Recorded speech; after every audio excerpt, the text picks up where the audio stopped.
안녕하세요. 서울탑치과의 염문섭 원장입니다. 오늘은 여러분들이 질문 게시판에 올려준 것들 중에서 내비게이션 임플란트에 대한 질문들에 대해서 답변을 드리도록 하는 시간을 갖도록 하겠습니다. 내비게이션 임플란트는 일반적인 기존 방법의 임플란트와 달리 디지털 기술을 사용을 합니다. 그래서 CT가 반드시 있어야 되고, 그리고 구강 내 본을 뜨게 되는데요. 본 뜬 걸 대신하는 스캐너가 있어서 그 두 가지의 영상을 합해서 가장 최적화된 임플란트의 위치를 컴퓨터 프로그램상에서 정하고 내비게이션 장치를 3D 프린터로 출력을 해서 그걸 끼우고 특별한 장비를 통해서 임플란트를 식립하는 기술입니다. 과거에는 뼈 속에 깊은 신경 같은 거는 또 보이지 않거든요. 그래서 원장님들의 경험과 숙련도에 따라서 이가 심어졌다고 하면 새로운 내비게이션 임플란트는 디지털 기술을 이용하여서 그 누가 임플란트를 디자인을 해도 그 처음 계획과 동일하게 심겨지는 그러한 새로운 기술입니다. 우리가 쉽게 얘기해서 모르는 길을 찾아갈 때, 과거에 내비게이션이 없을 때는 그런 초보 운전자들은 길을 찾아가기가 굉장히 힘들었는데, 지금은 자동차 운전할 때 내비게이션 써봐서 알지만 모르는 길도 잘 찾아가지 않습니까? 그와 마찬가지로 임플란트도 내비게이션을 사용하게 되면 이렇게 안전하고 정확한 시술을 할 수 있게 되는 것입니다. 내비게이션 임플란트라고 해서 특수한 임플란트가 사용이 되는지라고 생각을 할 수도 있는데, 그건 아니고요. 임플란트는 기존에 쓰던 임플란트와 동일한 임플란트를 가지고 식립을 합니다. 다만 그것을 식립하는 방법의 차이고 그것을 식립하는 과정의 차이일 뿐입니다.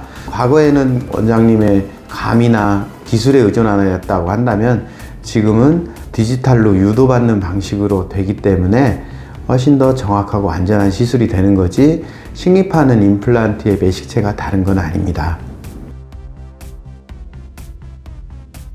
내비게이션 임플란트를 받을 수 있는 경우는 거의 모든 케이스에 다 받을 수 있습니다.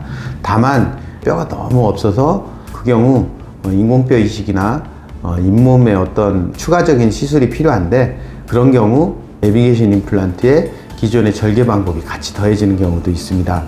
저 같은 경우에는 거의 대부분을 내비게이션 임플란트로 시술을 한다고 보시면 됩니다.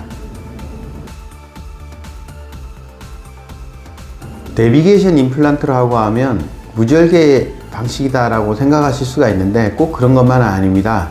무절개를 할 수 있는 가능성이 굉장히 높은 것이지, 뼈가 너무 없다든지 아니면 잇몸에 추가적인 어떠한 수술이 필요하다든지 할 때는 절개를 하실 수밖에 없습니다. 절개를 하더라도 내비게이션의 도움을 받으면 훨씬 더 좋은 결과를 만들어내고요. 정확하게 뼈 속에서 가장 원하던 위치, 공학적으로도 안정적이고 또 잇몸에도 제일 적합도가 좋은 위치에 식립을 하느냐 안 하느냐가 중요하고, 우리가 꼭 피해야 될 구조물, 신경이라든지 상악동이라든지 이런 것들을 피해갈 수 있는 방법을 찾는 것이 내비게이션의 가장 큰 장점이고요. 보통 내비게이션을 쓰게 되면 거의 절개를 하지 않는 정도의 수준의 조금만 절개를 한다든지, 아니면은 최소한 펀칭 정도를 한다든지, 비교적 절개를 하더라도 작게, 아니면은 가능하면 절개를 안 할 수 있는 방법을 할 수 있는 게 장점이라고 볼 수가 있겠습니다.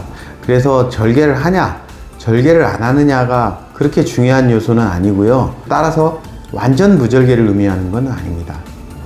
오늘은 내비게이션 임플란트의 궁금한 점에 대해서 알아보았습니다. 내비게이션 임플란트는 디지털의 유도를 받아서 보다 안전하고 정확한 수술이 될 수 있는 아주 좋은 방법입니다. 저 같은 경우도 평생을 임플란트를 시술하며 살아왔지만 이 내비게이션이 있음으로 해서 더더욱 안전하고 정확한 시술이 되기 때문에 저는 꼭 이용을 하려고 노력을 하고 있습니다.